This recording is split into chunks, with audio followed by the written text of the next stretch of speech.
सबसे पहले तो अपन ने 18 तारीख की 2 ट्रेड प्लान की थी, जिसका लॉजिक वीडियो मैंने आपके साथ एक्सप्लेन किया है अच्छी तरीके से। यहाँ पे कैसे मैंने ट्रेड को होल्ड किया था एंड कैसे अपना टारगेट अचीव हुआ, वो आप वीडियो देख लेना, उससे आपको बहुत कुछ सीखने को मिलेगा।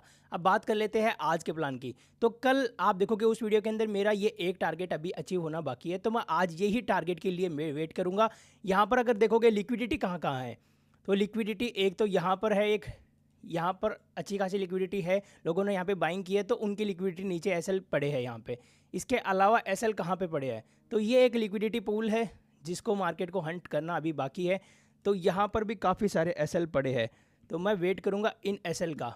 उसके बाद अगर बात करें तो यहाँ पर प्रीवियस डे लो है, तो इसकी लिक्विडिटी भी अभी हंट करना मार्केट को बाकी है। तो यहाँ पर भी काफ़ी सारे एसएल है वो पड़े हैं एंड ये वाले एसएल भी मेरे को अभी लेने हैं, आज मार्केट को लेने हैं। इसके अलावा यहाँ पर आप देखोगे तो ये एक हाई है जहाँ से मार्केट एक पुल बैक के लिए रेडी हो रहेगा कि यहाँ से जैसे ही लिक्विडिटी हंट होगी थोड़ा सा कॉल साइड के अंदर पुल बैक आ सकता है। तो मेरा प्लान ये है। इसके बाद मेरा ओवरऑल अल्टीमेट टारगेट की बात करूँ तो ये अपना अगला टारगेट रहेगा, सेकंड टारगेट एंड ये थर्ड टारगेट, क्योंकि ये गैप फिलिंग मैं अभी सोच रहा हूँ कि ये गैप फिल करे मार्केट, देन कुछ यहाँ से अपमूव देगा तो वो बहुत अच्छा मिलेगा अपने को। तो मैं अभी प्लान करूंगा कि ये गैप फिल है मार्केट, ये करके देन यहाँ पे अपसाइड में जाएगा तो वो बहुत अच्छा हो जाएगा मार्केट के लिए। तो यहाँ पर आप देखोगे यही कहीं जोन है जहाँ से अपन सेलिंग कर सकते हैं, इसके ऊपर का ऐसा लाज रख सकते हैं। इसके अलावा भी मार्केट ओपन होने वाला है, जैसे ही ओपन होता है मैं आगे की चीज़ें आपको अपडेट करूँगा। तो मेरा प्लान रहेगा कि यहाँ पर आज एक बड़ी सी रेड कैंडल आए एंड यहाँ तक ये रेड कैंडल आए एंड अपना जो टारगेट है वो मार्केट दे। तो ये मेरा आज का एनालिसिस रहने वाला है। अब मिलते हैं मार्केट ओपन होने के बाद।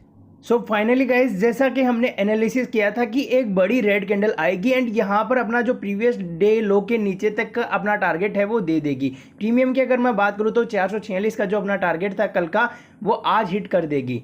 ठीक वैसे ही हुआ, मार्केट में यहाँ पे एक बड़ी सेलिंग आई खुलते से ही। एंड यहाँ पे प्रीमियम की बात करूँ तो वो जो 332 का प्रीमियम चल रहा था वो 368 रुपये पे सुबह खुला एंड वहाँ से अभी देखोगे तो 429 रुपये के समथिंग अभी चल रहा है, बट अपना टारगेट है 446 रुपये का। तो मैं वेट करता हूँ यहाँ पे प्रीवियस डे लो हंट होने का एंड वहाँ पर वेट करूंगा 446 रुपये का। देन यहाँ पर हुआ यूँ कि यहाँ पर विदाउट टारगेट हिट किए मार्केट यहाँ से ही प्रीवियस डे लो के ऊपर से ही ऊपर चला गया था, बट मेरे को कन्विक्शन था ट्रेड के अंदर कि मेरा टारगेट है जब तक नहीं मिलेगा तब तक मैं यहाँ से एग्जिट नहीं करूंगा। देन यहाँ से मुझे अब वेट करना था एक बड़ी रेड कैंडल का, कि एक बड़ी रेड कैंडल आए और इन सबके जितने भी बायर्स यहाँ पे अभी ऐड हुए उन सबके स्टॉप लॉस ले ले।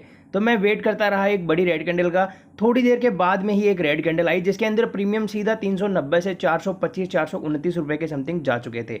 मैंने वेट किया एंड मैंने देखा कि ये कैंडल बहुत अच्छी मिल रही है एंड ये वाली कैंडल तो मेरे को टारगेट दे ही देगी। फिर मैंने सोचा कि ये कैंडल क्लोजिंग का अपन वेट कर लेते हैं। कैंडल क्लोजिंग में केवल 1 मिनट 30 सेकंड बाकी था, तो मैंने सोचा कि थोड़ी देर वेट करके देख लेते हैं, शायद ये कैंडल अपन को टारगेट दे दे। कैंडल की साइज देखो तो वो 65 पॉइंट की बन रही थी, तो मैंने सोचा कि यही है वो बड़ी कैंडल जिसकी मैं बात कर रहा था। बट अपने साथ हुआ ऐसा कि स्पॉट के अंदर तो बीरिश कैंडल बन रही थी लेकिन प्रीमियम के अंदर मूवमेंट नहीं आ रहा था, प्रीमियम नहीं बढ़ रहे थे। तो मैंने वेट किया इस कैंडल की क्लोजिंग का, लेकिन जैसे ही नेक्स्ट कैंडल बनी वैसे ही प्रीमियम बढ़ना शुरू हो गए एंड अपने टारगेट को केवल एक कैंडल बाकी थी। तो देखा वैसे ही यहाँ पर टारगेट हिट हो चुका था, 446 रुपए का अपना टारगेट था वो मार्केट ने डन कर दिया था। बट अभी भी अपना स्पॉट के अंदर टारगेट बाकी था, तो मैंने वेट किया अपने टारगेट का।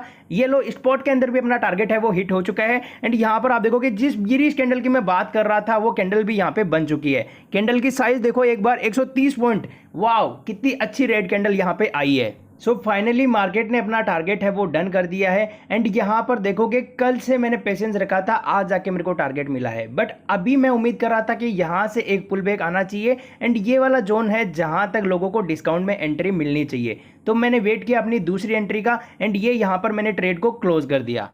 तो यहाँ पर थोड़ी देर वेट करने के बाद एक अच्छा सा डिस्प्लेसमेंट आता हुआ मेरे को दिखाई दिया। स्पॉट चार्ट के अंदर भी मैंने देखा 2 बियरिश कैंडल बन रही है। प्रीमियम के चार्ट पे 391 का प्रीमियम 417 420 रुपये जा चुका था, बट चलती ट्रेन में अपन को सॉरी नहीं करनी, मेरे को वेट करना है एक डिस्प्लेसमेंट के बाद रिट्रेसमेंट का। तो यहाँ पे देखा तो एक रिट्रेसमेंट आ चुका था, तो मैंने सोचा कि यहाँ पर अभी अपन डिस्काउंट में एंट्री प्लान कर सकते हैं क्योंकि 400 408 407 रुपये के समथिंग प्रीमियम अभी चल रहा है।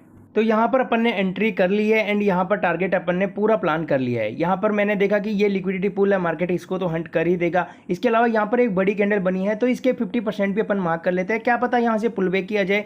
तो ये सोचकर मैंने यहाँ पर 50% का मार्क कर दिया है एंड यहाँ पर अपन वेट करते हैं अब टारगेट का। तो जैसे ही अपनी एंट्री ट्रिगर हुई वैसे ही प्रीमियम में एक सडन स्पाइक आ गई। इसी के साथ मैंने प्लान किया कि यहाँ पर एक बड़ी बीयरिश कैंडल आनी चाहिए, क्योंकि यहाँ पर जो जितने भी बायर्स थे उन सबके स्टॉप लॉस पड़े हैं। तो जैसे ही स्टॉप लॉस हिट हो गए यहाँ पर एक बड़ी बीयरिश कैंडल है वो भी आ जाएगी। तो देखा यहाँ पे प्रीमियम है वो 425 424 के समथिंग अभी चल रहा है, वहां पर बीयरिश कैंडल बन रही है। तो मैंने वेट किया थोड़ी देर, तो यहाँ पर अपन ने थोड़ी देर वेट किया तो देखा कि यहाँ पर प्रीमियम है वो अभी धीरे धीरे बढ़ रहे हैं। कैंडल को क्लोजिंग में 1 मिनट बाकी है। तो जैसे ही ये कैंडल क्लोज हुई उसके बाद नेक्स्ट कैंडल जैसे ही आई वैसे ही प्रीमियम में भी अभी स्पाइक आना शुरू हो गई एंड वहां पर जो बीयरिश कैंडल की मैं बात कर रहा था वो कैंडल भी अभी बन रही है। यहाँ पे देखा तो प्रीमियम अभी 425 430 रुपए के समथिंग हो गया एक ही कैंडल के अंदर। तो अपन जिस बीयरिश कैंडल की बात कर रहे थे स्पॉट चार्ट के ऊपर वो कैंडल बन चुकी थी एंड यहाँ पे प्रीमियम है वो भी 450 रुपए जा चुके हैं। तो यहाँ पर ट्रेड के अंदर काफी ज्यादा कॉन्फिडेंस आया। बट यहाँ पर अपना एनालिसिस ऐसे भी अपन ने किया था कि यहाँ से अब एक पुल बैक आने वाला है, तो अब वेट करते हैं पुल बैक का और देखते हैं क्या होता है। बट यहाँ पे क्या हुआ कि पुल बैक जैसे ही आया वैसे ही पूरा प्रीमियम है वो डिके हो रहा था। मैं ये रिकॉर्ड करना भूल गया। उसके बाद वापस यहाँ पर देखोगे तो यहाँ पर वापस डिस्प्लेसमेंट आया एंड यहाँ पे 1:2 के अंदर मेरे को ट्रेड क्लोज करना पड़ा। उसके बाद पूरा मार्केट साइडवेज था। यहाँ पे सेलर्स के स्टॉप लॉस ले लिए, फिर यहाँ पे जितने भी बायर्स थे उनका केवल 1 वीक के अंदर स्टॉप लॉस कलेक्ट कर लिया गया था। एंड ऊपर देखोगे तो 3 बजे के करीबन यहाँ पे एक मूवमेंट आया था जहां से एक डिस्प्लेसमेंट आया था। उसके बाद पूरा मार्केट साइडवेज हो गया। प्रीमियम देखो कितने गंदे तरीके से आज गिर रहे हैं। इसके अलावा यहाँ पे स्पॉट के अंदर भी कोई खास मूवमेंट नहीं आया। तो ऐसे मार्केट के अंदर आपको ओवर ट्रेडिंग से बचना चाहिए।